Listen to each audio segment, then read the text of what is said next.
Boa noite, pessoal, galera que nos acompanha em todo o Brasil. Chegando aqui para mais uma transmissão no Periscope do Amo Direito, agora no horário correto, às 21 horas, horário de Brasília. Vamos chegando aí, galera. Sou o professor Ivan Gessler, aqui do curso Sejais, com sede em Salvador, Bahia, mas atingindo todo o território nacional aí, através das nossas plataformas online, os nossos cursos online aí com transmissão. Voltamos, viu? Lele, voltamos. Peço desculpas a vocês, a gente ainda, a ideia do horário de verão que acabou ontem, né? Acabamos entrando 1 hora mais cedo. Deixei para voltar e pedir desculpas e retificar. Boa noite, vamos chegando aí. Agora, logo no horário correto, às 21 horas, porque eventualmente se eu protelasse o horário das 20, poderíamos ter um professor com esse horário aqui na plataforma do Amo Direito. Goiânia, beijão. Lauro de Freitas na área, show de bola. Próximo de mim aqui, viu? Boa noite, vamos chegando aí, Mizinha, Carvalho, Paraíba, galera toda de todo o Brasil. Mais uma transmissão aqui nesse show do Amo Direito, Gláucia. Nesse foco para a primeira fase da OAB, João Pessoa, Paraíba. Boa noite para quem está se preparando também. Boa noite, vamos chegando aí. Carla, Rio Grande do Norte, olá. Edvan, é isso? Edvan. Vai ter aula gratuita de penal. Volta e meia nós temos sim essas opções lá no Sejais.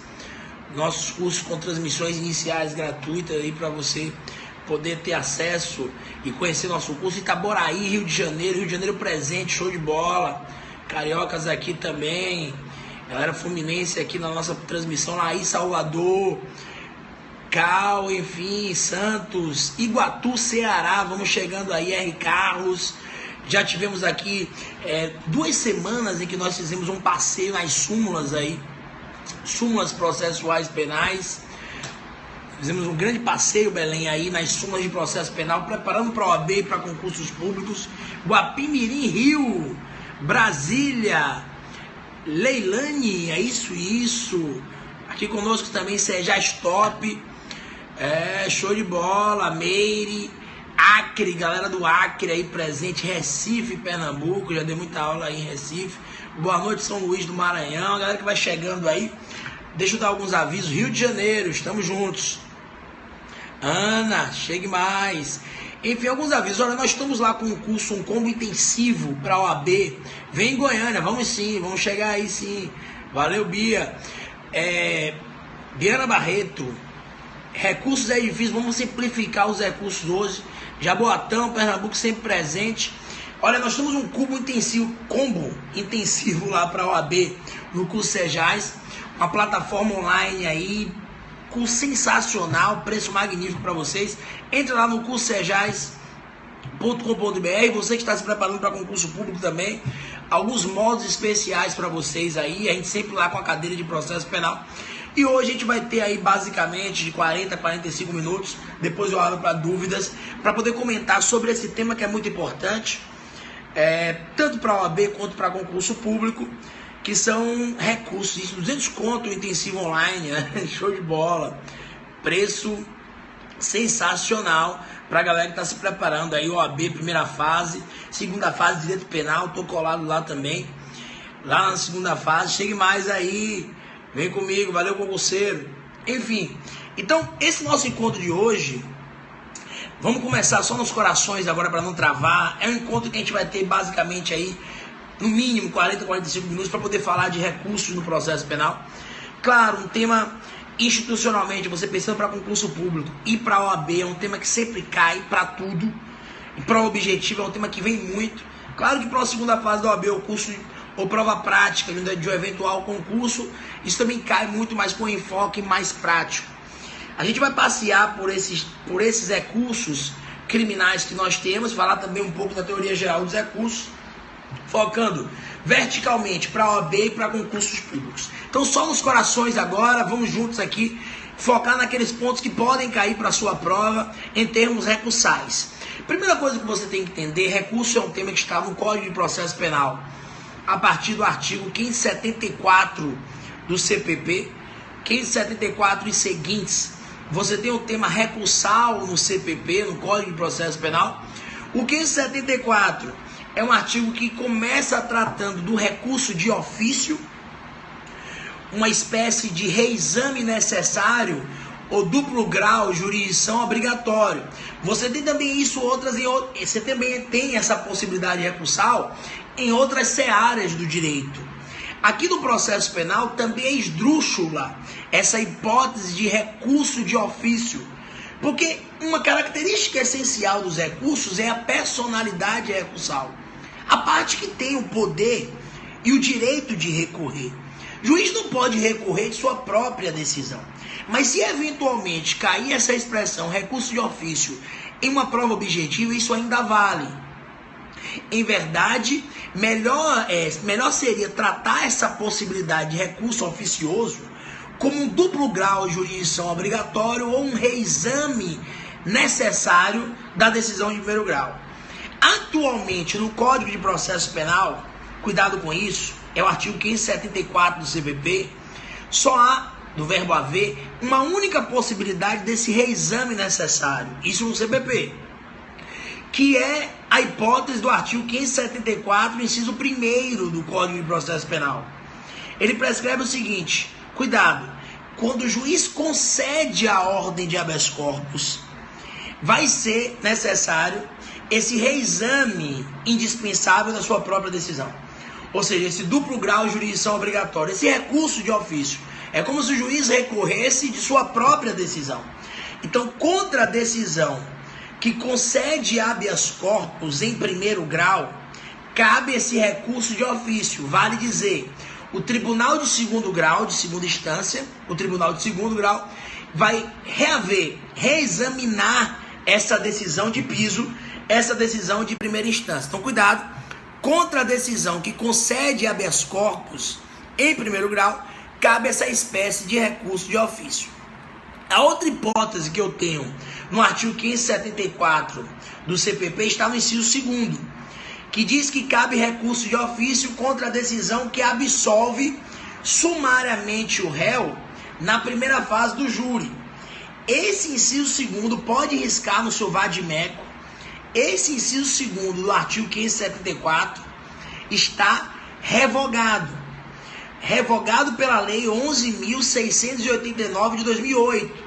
Porque contra a decisão que absolve sumariamente o réu na primeira fase do procedimento especial do Tribunal do Júri, agora, desde 2008, com fulcro no artigo 415 do CPP e não no artigo 411 do Código de Processo Penal, não cabe recurso de ofício, cabe o recurso de apelação. A contra a absolvição cabe, então, nessa hipótese, apelação. Ok? Então, recapitulando, recurso de ofício, doutrina critica essa nomenclatura, mas vale para as provas objetivas OAB em concurso. Perfeito. Só há uma hipótese válida no Código de Processo Penal, 574, inciso 1º. Contra a decisão do juiz que concede habeas corpus, cabe esse recurso de ofício. O juiz tem que encaminhar os autos para o Tribunal de Justiça ou TRF, a depender do caso concreto, a quem caberá, ao juízo que caberá, reexaminar essa decisão de primeira instância. Cuidado, viu? A hipótese de recurso de ofício que eu citei aí é quando o juiz concede habeas corpus. E ele o faz através de uma sentença. Então, quando o tribunal, por exemplo, concede a ordem de habeas corpus, não cabe esse recurso de ofício, é contra decisão de primeiro grau. Ok? Beleza. Mas o que é recurso, então? Recurso é um prolongamento do processo penal originário. Esse é o melhor conceito, essa é a melhor definição de um recurso criminal. Recurso é um protelamento, é um prolongamento do processo penal originário. Não vou nem falar processo penal de primeiro grau, porque cabe recursos também em outras instâncias, claro. Então o recurso é um protelamento, é um prolongamento do processo penal originário. Recurso não é uma nova modalidade de ação penal condenatória. Só é um prolongamento do processo de origem. É por isso que isso vale para a sua prova e você deve compreender que, em que pese a redação e a posição topográfica do habeas corpus e da revisão criminal no seu Código de Processo Penal, habeas corpus e revisão criminal não têm natureza jurídica recursal. HC e revisão criminal não são recursos. Cuidado com isso. Ah, professor, por que você falou na posição topográfica? Cuidado com isso. No Código de Processo Penal, o habeas corpus e a revisão criminal estão no título dos recursos. Essa parte que eu falei aí, desde o artigo 574 do CPP e seguintes, né? Acho que a gente vai até o 657, até o finalzinho lá do habeas corpus, no título de recursos no CPP. Mas eles não têm natureza jurídica recursal. HC e revisão criminal, cuidado, são ações autônomas de impugnação. São ações impugnativas. O habeas corpus, por exemplo, é uma ação mandamental. É uma ação autônoma de impugnação, não é uma ação penal condenatória. E também não é uma espécie recursal. Por exemplo, você sabe, isso pode cair em condicional também, que o habeas corpus pode ser impetrado por qualquer pessoa. Até um louco pode impetrar o habeas corpus. O próprio preso pode impetrar um HC.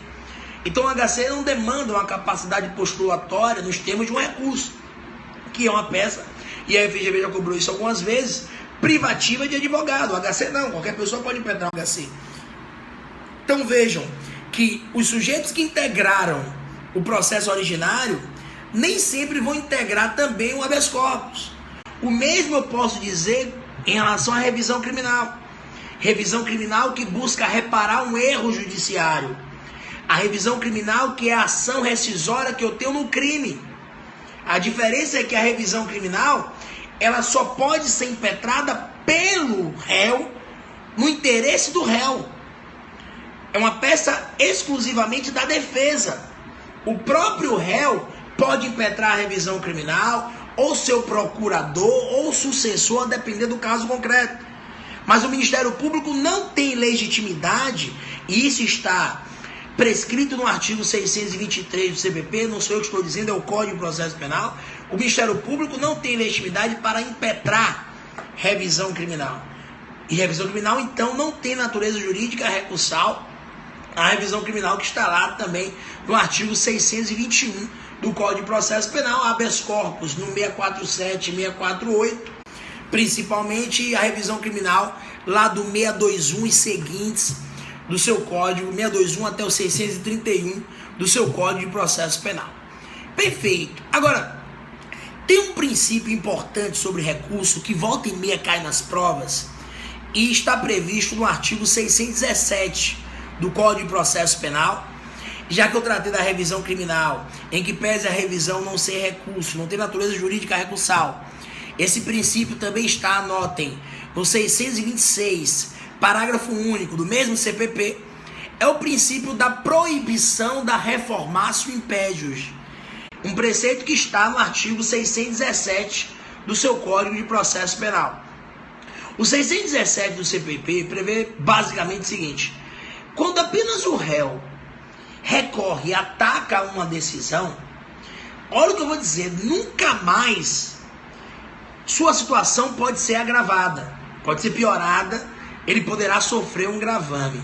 Então cuidado, quando apenas o réu ataca uma decisão, nunca mais a sua situação poderá ser agravada. E é aí que se fala nesse princípio da proibição da reformatio impédios. E é aí também que se comenta acerca de uma proibição direta, cuidado, é aquela que incide para os tribunais, e a proibição da reformatio impédios indireta, que é aquela que incide para o juiz de primeiro grau, basicamente. Como assim, professor? Por exemplo, imagine que seu cliente foi condenado a uma pena de 5 anos em regime inicial semiaberto. Aí o Ministério Público gostou, não apelou contra essa decisão. Você recorre contra essa decisão, contra essa sentença condenatória, pedindo a diminuição da pena. O Tribunal de Justiça, que tem competência para julgar essa apelação, lá nos termos, apelação interposta nos termos do artigo 593, inciso 1º do CPP, apelação que no Código de Processo Penal tem um prazo de 5 dias para interposição, 8 dias para razões e contra-razões. O Tribunal de Justiça vai julgar essa apelação. O que é que o tribunal faz? O tribunal mantém a pena de 5 anos, incólume, não agrava a pena, mas piora o regime. Diz, por exemplo, que é absurdo que em crime hediondo, ou crime equiparado ou hediondo, ou mesmo pela gravidade do delito, não tem cabimento o regime inicial semiaberto e impõe um regime fechado para o seu cliente. Essa decisão é nula, por violação do princípio da proibição da reformácio império direta, aquela que incide em uma competência vertical para o tribunal que vai julgar o recurso. O tribunal não poderia piorar o regime. Isso está atrelado ao efeito devolutivo dos recursos no processo penal, o tanto devolutum quanto apelatum. Quando eu apelo para o tribunal, se eu sou advogado do réu, eu só devolvo matéria de defesa. Então, seja por esse efeito devolutivo defensivo, ou mesmo pelo artigo 617 do Código de Processo Penal, o tribunal vai poder, na pior das hipóteses, manter a pena de 5 anos. E o regime inicial semiaberto. Mas ele não pode aumentar a pena. Mas ele não pode piorar o regime. Mas ele não pode afastar um benefício que eventualmente o juiz de primeiro grau tenha dado. Porque senão isso vai violar o princípio da ampla defesa, do duplo grau de jurisdição. O réu vai pensar, olha, se eu posso me dar mal com esse recurso, então eu vou ficar na minha e não vou recorrer. Isso acaba cerceando um direito à ampla defesa em sua vertente recursal. Então cuidado, se apenas o réu recorrer de uma decisão, nunca mais a situação dele poderá ser piorada. Teve uma questão interessante que uma vez caiu na segunda fase de penal, e aí você tem que tomar cuidado com isso, porque volta e meia a FGV coloca uma questãozinha na segunda fase, depois coloca o mesmo assunto, a mesma questão, transformando em objetiva na primeira fase. Isso pode cair em concurso público também.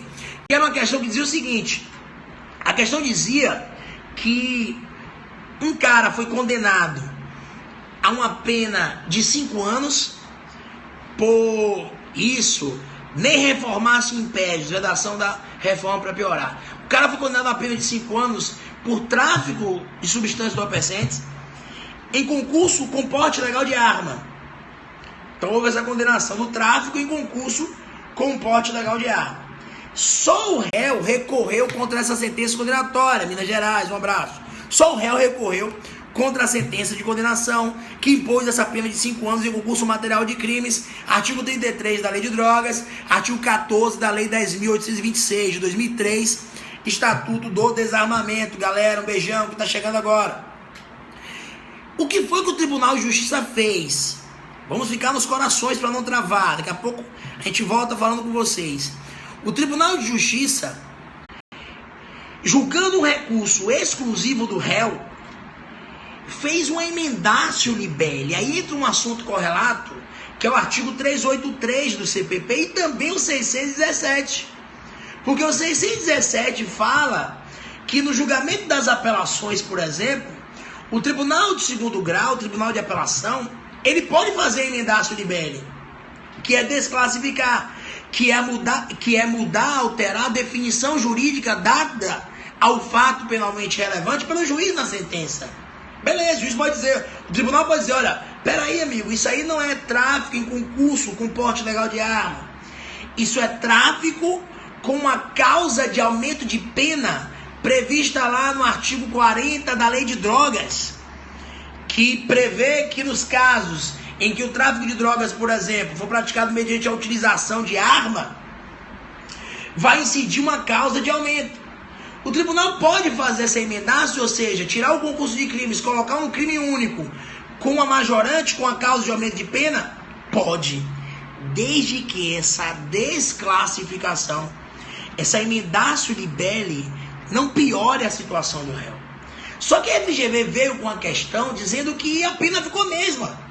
O tribunal fez isso, desclassificou do concurso de crimes para o tráfico com a causa de aumento de pena, com a majorante prevista na Lei de Drogas, e manteve a mesma pena. manteve o mesmo regime, manteve todos os outros termos da sentença da condenação de primeiro grau. A FGV perguntou, houve reformácio impégios? E a resposta era sim. Houve violação à proibição prevista no artigo 617 do Código de Processo Penal. Por quê? Porque se a hipótese era de concurso de crimes, no futuro a prescrição vai ser analisada individualmente para cada delito. Se a hipótese é de concurso de crimes, por exemplo, para o tráfico, a progressão de regime se dá em 2/5, mas para o porte legal de arma, por exemplo, a progressão se dá em 1/6. Então existiria, mesmo que na fase da execução da pena, no processo executivo da pena, um gravame hipotético, um gravame potencial, um prejuízo em potencial para o acusado, para o penitente, para o réu. Então o tribunal não poderia fazer essa desclassificação. Com isso eu deixo uma dica que eu deixei no curso da segunda fase penal, quando cai essa questão, que talvez uma das questões que demandassem maior raciocínio lógico do aluno até hoje na segunda fase penal e em geral na prova da OAB. E a ideia que eu trouxe na revisão diversa, por exemplo, foi essa. Cuidado, se apenas o réu recorrer de uma decisão, nunca mais sua situação poderá ser agravada. E quando eu digo nunca mais, isso vale também para o futuro processo de execução penal. Já a proibição da reformácio impégios indireta é aquela que incide para o juiz de primeiro grau. Isso também já caiu na OAB, primeira e segunda fase. Por exemplo, imagine que teve uma audiência de instrução em um processo de furto, sem a presença do advogado do réu, que não foi intimado para o ato. Houve uma nulidade por violação da ampla defesa. O juiz condena esse réu a uma pena de 3 anos, por exemplo. O réu apela, pedindo a nulidade da instrução criminal e, consequentemente, da sentença, que é um ato superveniente. O Tribunal de Justiça dá provimento a essa apelação e anula o processo de primeiro grau. O juiz vai ter que renovar a instrução criminal. Essa é uma consequência do reconhecimento da nulidade, a renovação do ato processual. O juiz vai ter que renovar o ato procedimental e proferir uma nova sentença. Quando o juiz profere essa nova sentença, como é que está o sinal aí, galera? Tá beleza? Quando o juiz profere essa nova sentença, essa nova decisão, ele tem que, no mínimo, manter a mesma pena. Ou seja, na pior das hipóteses, valeu, Lele? Na pior, Léo, né? Na pior das hipóteses, valeu, doutora Queca, tá ótimo, show de bola. Na pior das hipóteses, o juiz vai ter que manter aquela condenação, Glaucia, aquela condenação de 3 anos. Então, essa é uma proibição que incide para o juiz de primeiro grau. Reformácio impégios direta incide em segundo grau. Reformácio impégios indireta incide para o primeiro grau com uma ressalva. Cuidado. A proibição da reformácio impégios indireta não se aplica para o júri, para o conselho de sentença, para os jurados. Se o primeiro júri for anulado por algum motivo, que a gente vai comentar daqui a pouco também, no novo julgamento, os jurados não ficam presos, até porque serão 7 novos jurados, sob pena de nulidade, não pode se repetir o conselho de sentença, mas nesse novo júri, os jurados não ficam amarrados, atrelados àquela decisão inicial, àquela decisão do primeiro julgamento. Então, cuidado, existe a proibição da reformácio impégios indireta, aquela que basicamente incide para o juiz de primeiro grau, lembrando apenas que essa proibição, esse óbice, não incide para o júri, para o conselho de sentença. Beleza? Deixa eu passear um pouco sobre os recursos criminais aqui, para dar uma ideia e facilitar a vocês esse tema recursal aqui no processo penal. Olha, eu tenho uma tabela legal sobre prazos de recursos, sobre os recursos no processo penal. Quem quiser me manda um direct lá que eu encaminho para vocês essa tabela tranquilamente. A gente mantém esse contato aí para encaminhamento desse material. Mas o que eu quero dizer a vocês é o seguinte: eu me lembro que uma vez eu estava indo dar aula lá no Sejais, e aí um professor que hoje não está mais lá, de processo civil, não foi o Borba, não foi o OAB Borba, que hoje é nosso mestre, grande mestre de processo civil lá no Sejais. Mas um outro professor me parou e falou: e aí, vai dar aula de quê? Eu falei: pô, cara, eu tô indo dar aula de processo penal e tal. Aí ele falou, olhou para mim e falou: eu senti aquela ironia na sua explanação. E ele disse: Processo penal é aquela matéria em que eu recorro e não sei quantos dias depois eu vou dizer por que eu estou recorrendo. Aí eu olhei para ele e falei, olha, cara, é essa matéria, processo penal é essa matéria, onde você primeiro interpõe um recurso e depois você vai apresentar as razões em outro prazo. Mas isso ocorre porque no processo penal o interesse sempre é indisponível. O bem jurídico em jogo sempre é regido por uma indisponibilidade. Porque no processo penal eu discuto sobre uma ideia de indisponibilidade. Eu vou orbitar pela liberdade do sujeito. Então eu não posso, por exemplo, em 5 dias, já apresentar eventualmente as razões do meu inconformismo, se o que está em jogo é algo muito importante, que é a liberdade, a vida de um indivíduo. Eu preciso de tempo para arrazoar o recurso. É por isso que a regra no processo penal é que os recursos sejam constituídos por 2 petições e que essas 2 petições tenham prazos distintos. Por isso que a regra é essa. Eu faço uma petição de interposição, que é uma petição muito simples, e depois eu vou ser intimado para apresentar as razões do meu inconformismo. Vamos passear um pouquinho, por exemplo, vem comigo, anota aí. RESE. O RESE, ou RSE, para quem está aí no sul do país, a Auri Lopes, por exemplo, fala em RSE, eu gosto de chamar de RESE, mas o RSE, ou RESE, é um recurso em sentido estrito. É o recurso que eu tenho no processo penal para atacar as decisões interlocutórias, como regra geral. As hipóteses de RESE estão lá no artigo 581 do CPP, ok? Lá no 581 do Código de Processo Penal eu tenho lá as hipóteses de cabimento do recurso em sentido estrito. Professor, que recurso é esse? É um recurso que eu tenho no processo penal para atacar as decisões interlocutórias. Por exemplo, o RESE, que está no 581 do CPP, também no artigo 586 e 588 do Código de Processo Penal, ele tem um prazo de interposição de 5 dias e de razões e contra-razões de 2 dias. Então são 5 dias para interpor o recurso. Você faz uma folha de hoje, interpõe. O juiz intima você para apresentar as razões. E depois vai intimar a outra parte, por exemplo, o Ministério Público, para apresentar as contra-razões do seu recurso já interposto. Então o RESE tem interposição 5 dias, razões e contra-razões 2 dias. O RESE que ataca decisões interlocutórias proferidas no processo penal. No processo civil você sempre teve um agravo com esse poder. No processo penal eu tenho um recurso em sentido estrito. Cuidado! O agravo que eu tenho no processo penal para atacar decisões de primeiro grau é o agravo em execução. Artigo 197 da LEP, da Lei de Execuções Penais, 197 da Lei 7.210 de 84. Mesma coisa do RESE, é um recurso irmão do RESE. Prazo de 5 dias para interposição, 2 dias para razões e contra-razões. Beleza, show de bola, valeu. Veja que é o mesmo prazo e é isso que prevê a súmula 700 do Supremo Tribunal Federal. Então o agravo aqui não é agravo de instrumento, é agravo em execução. Professor, qual é a diferença? Cuidado com isso, caiu muito em prova objetiva, inclusive OAB e concursos. RESE ataca decisões interlocutórias do processo de conhecimento. Beleza.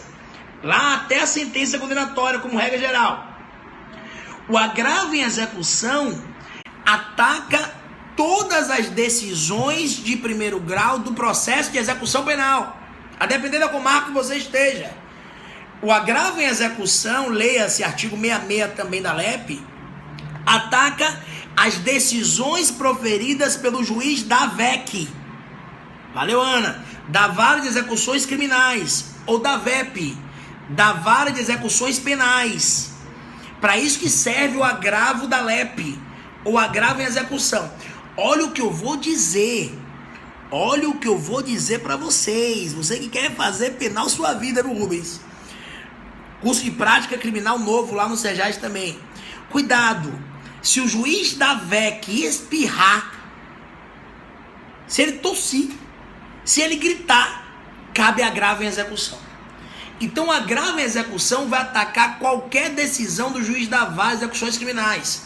A questão vai ter que dizer, olha, o juiz da VAR execuções criminais negou um livramento condicional, dizendo que a falta grave interrompe o prazo para o livramento condicional, súmula do STJ dizendo que não, ou dizendo que é indispensável o exame criminológico no âmbito da execução penal. Enunciados 439 e 441 do STJ. Ou seja, se o juiz da VEC disser isso, proferir uma decisão indeferindo o livramento condicional, o recurso cabível vai ser o agravo em execução. Então essa é a grande diferença. O agravo em execução tem o mesmo prazo do recurso de distrito, são recursos irmãos, veja a súmula 700 do STF. Mas qual é a diferença? O RESE ataca decisões interlocutórias previstas no 581 do CPP, no processo de conhecimento. O agravo em execução ataca a decisão da execução penal. Professor, outra distinção. O RESE ataca apenas aquelas decisões que estão no 581 do CPP. As hipóteses de RESE, taxatividade dos recursos, cuidado, estão lá no 581. Isso já caiu em concurso público e para a OAB. Eu não posso estender, fazer uma interpretação extensiva dos casos de cabimento do RSE, do recurso em distrito. Para o agravo à execução é diferente. Falei o quê? Juiz espirrou na VEC, cabe agravo à execução. Cuidado, agravo à execução em regra, sem efeito suspensivo. Ok? Cuidado. Tem uma hipótese de agravo em execução que tem efeito suspensivo. Qual é a hipótese de agravo em execução que tem efeito suspensivo? Que eu acabei de falar, olha, cabe agravo contra a decisão da execução penal sem efeito suspensivo. Beleza. Mas tem uma hipótese que a FGV já cobrou, e já caiu em concurso público também, que está no artigo 179 da LEP. Da decisão que solta o louco no âmbito da execução penal, que desinterna aquele sujeito à medida de segurança, cabe agravo à execução, mas com efeito suspensivo. E a FGV foi buscar essa exceção lá na LEP, que ninguém lembrava e muita gente nem conhecia, e muita gente critica, mas que colocou como resposta correta em uma segunda fase de penal, pode vir na primeira agora e pode cair também em concurso público. Então cuidado, o RESE ataca a decisão interlocutória do processo de conhecimento, o agravo em execução ataca a decisão da execução penal. O agravo em execução, em regra, não tem efeito suspensivo. Então, por exemplo, se o juiz conceder progressão de regime a um determinado preso, a um penitente, a um reeducando, a um condenado, e o Ministério Público afirmar que não cabia a progressão de regime naquele caso, e entrar com agravo em execução, isso não vai impedir que o cara já vá para um regime de cumprimento de pena mais benéfico, semiaberto ou aberto, beleza, Roseline? Não vai impedir que já exista a progressão de regime, porque o agravo em execução, em regra, não tem efeito suspensivo. Tem essa exceção aí do artigo 179 da LEP, beleza? Outro ponto importante, galera. O RESE e o agravo em execução estão atingidos pelo artigo 589 do CPP. O que é que prevê o artigo 589 do Código de Processo Penal? Professor Roberto Davi, grande Robertão, um abraço, meu professor de constitucional.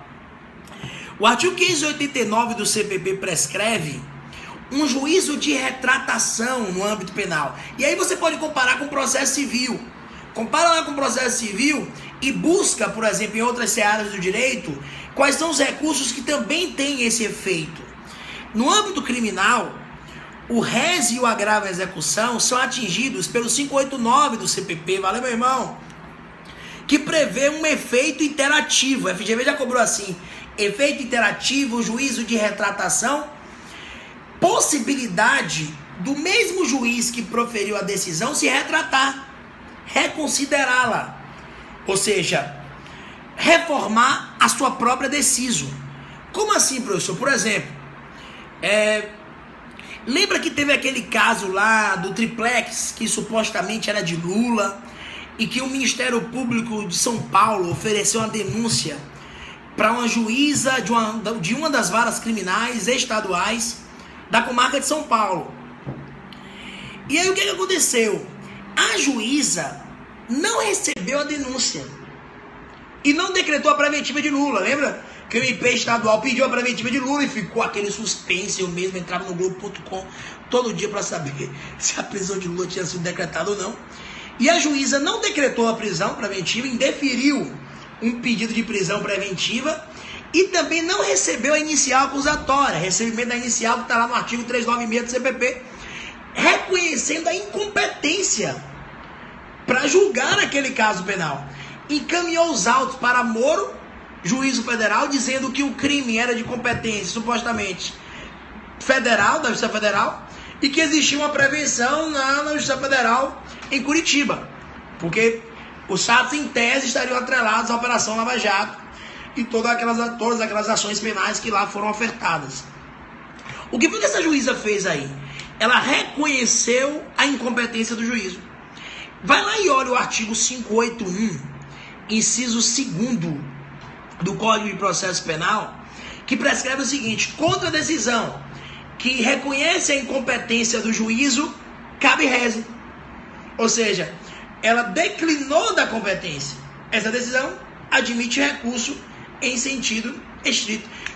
E coincidentemente ou não, já que a gente está falando disso, a decisão que indefere o pedido de prisão preventiva, eu vou mais além, sempre que o juiz não prender o réu ou investigado ou soltar, cabe reze também. Ou seja, isso está no artigo 581, inciso 2º, e no artigo 581, inciso 5º, valeu, brigadão, Tatiane. 581, inciso 5º do Código de Processo Penal. Então cabe reze contra a decisão que reconhece a incompetência do juízo e cabe reze contra a decisão que não decreta a preventiva.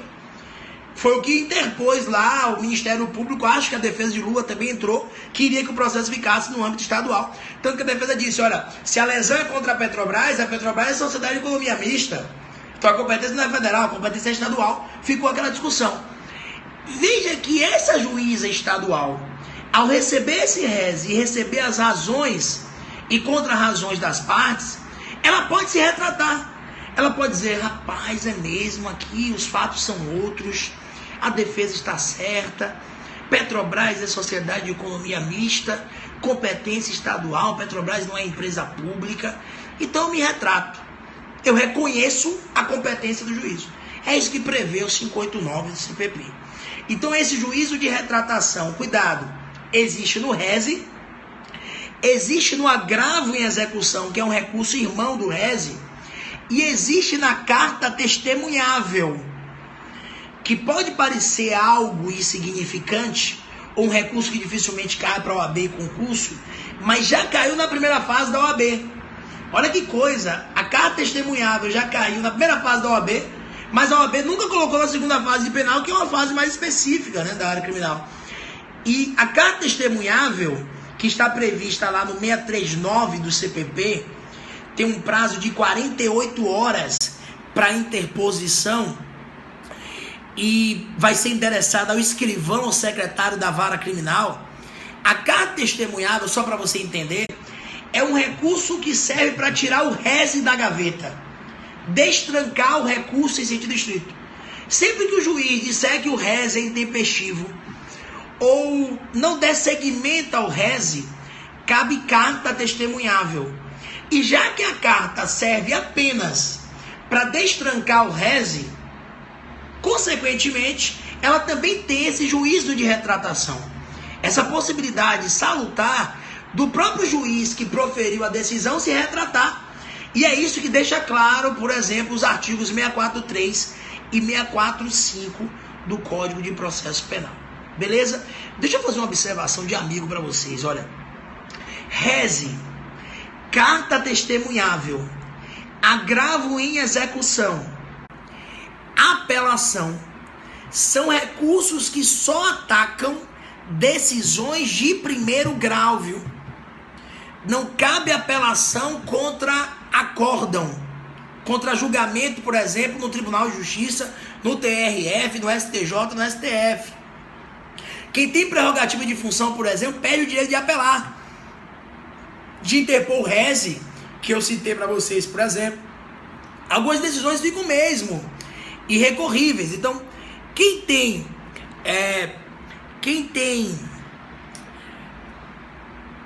eu bloqueio mesmo.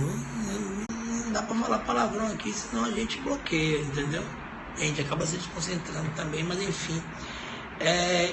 Esses recursos só atacam decisões de primeiro grau. Por que eu estou dizendo isso? Porque volta e meia as questões da OAB e de concursos públicos, elas tratam hipóteses ou trazem enunciados, comando de questão, dizendo o seguinte: o tribunal proferiu uma decisão julgando a revisão criminal.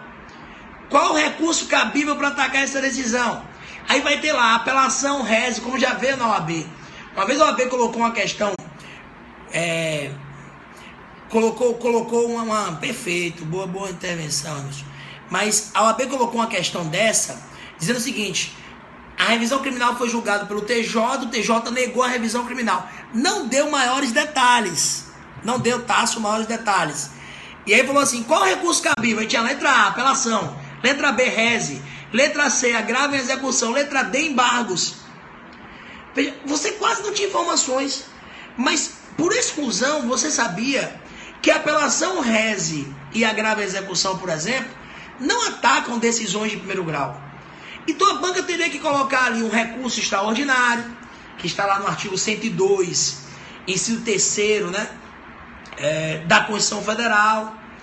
A banca teria que colocar lá um RESP, um recurso especial, que está lá no artigo 105, também no mesmo inciso 3º da Constituição. Valeu, meu irmão. A banca teria que colocar lá, por exemplo, embargos de declaração, e colocou. Mas toma cuidado, porque tem os embargos de declaração que a doutrina chama de embarguinhos, que está lá, Emerson, no artigo 382 do CPP. Esses embarguinhos só atacam decisões de primeiro grau, também só atacam basicamente sentenças, quando houver omissão, obscuridade, contradição, ambiguidade na decisão. E tem os embargos de declaração do 619 do Código de Processo Penal, e os dois têm o mesmo prazo de 2 dias, anota aí. Prazo de 2 dias, aí é uma diferença, porque os embargos constituem uma peça única. É uma única peça, ok? Então, os embargos do 619, eles vão atacar qualquer decisão de segundo grau. Julgou habeas corpus, julgou revisão criminal, cabe embargos de declaração do artigo 619. Qual é a pergunta, professor? Se, por exemplo, foi imposto 2/5 para um crime, 2/5 para progressão de regime, é uma decisão de execução, para um caso que é crime hediondo praticado até 2007, né? Ou mesmo para um crime não hediondo, pode agravar a execução? Deve. Pode agravar em execução, interpor recurso agravo em execução, 197 da lei, prazo 5 dias, ok? Professor, esse prazo de recurso no processo penal, qual o termo ACO? Qual o termo inicial? Tem uma súmula interessante que fala sobre isso, e ainda não caiu na OAB, mas já caiu na SES para concurso, pode vir na OAB, que é a súmula 705 do STF. Na verdade, a súmula 705 e a 708 do STF, elas tratam da apelação, que é um recurso que eu tenho lá no 593 do CPP, apelação com um prazo de 5 dias para interposição. Artigo 600 do CPP, 8 dias para razões e contra-razões. Contra-razões, valeu, beijão. Contra-razões que já foi uma peça da segunda fase. E aí, qual é o ponto importante? A súmula 705, por exemplo, diz o seguinte: se o réu manifestar o direito de recorrer e o advogado constituído do réu disser que renunciar à apelação, a apelação ainda assim deve ser conhecida. Súmula 705 e 708 do STF. A renúncia do direito de apelar no processo penal demanda a abstenção tanto do réu quanto do seu advogado. Para você entender, por exemplo, se o réu é condenado no processo penal, é proferida uma sentença condenatória, o juiz tem que determinar a intimação do réu, em regra pessoalmente, e do seu advogado constituído. Os dois devem ser intimados. O prazo da apelação, com base na pergunta do colega, se inicia a partir da última intimação. Porque no processo penal, diferentemente da regra que a gente sempre teve no processo civil, cuidado, viu? Os prazos se iniciam da intimação. Não é aquela história de acostar o mandado aos autos pelo oficial de justiça, não. O prazo no processo penal se inicia da intimação, da publicação, no caso do advogado constituído. Anota outra súmula aí, súmula 710 do STF, e 310 também tratam de prazos, mas é a súmula 710 que prevê isso. Então o prazo no processo penal se inicia da intimação, da publicação, beleza. Essa súmula 705 deixa uma coisa interessante no ar, porque ela diz, olha, já que o réu e o seu advogado devem ser intimados, se um dos dois disser que quer recorrer, prevalece a vontade de recorrer. Olha que coisa magnífica. O réu está dizendo, eu fui condenado a 12 anos, mas eu quero cumprir a pena, me converti, entrei para a Igreja Universal, quero pagar pelos meus pecados, não quero recorrer, a pena está justa. O advogado vai lá e interpõe a apelação. O juiz tem que conhecer do apelo, porque é prevalente a vontade do recurso, a vontade de recorrer. É aquela história da indisponibilidade do interesse em jogo no processo penal.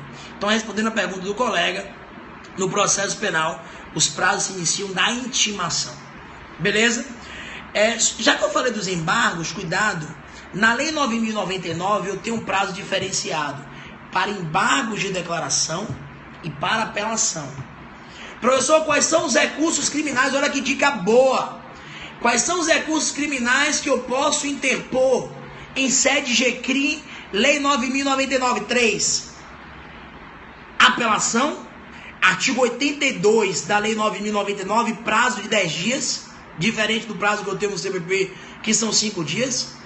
Na Lei 9.099, cabe apelação contra a rejeição da petição inicial. É diferente, né? Porque no processo penal cabe reze contra essa decisão.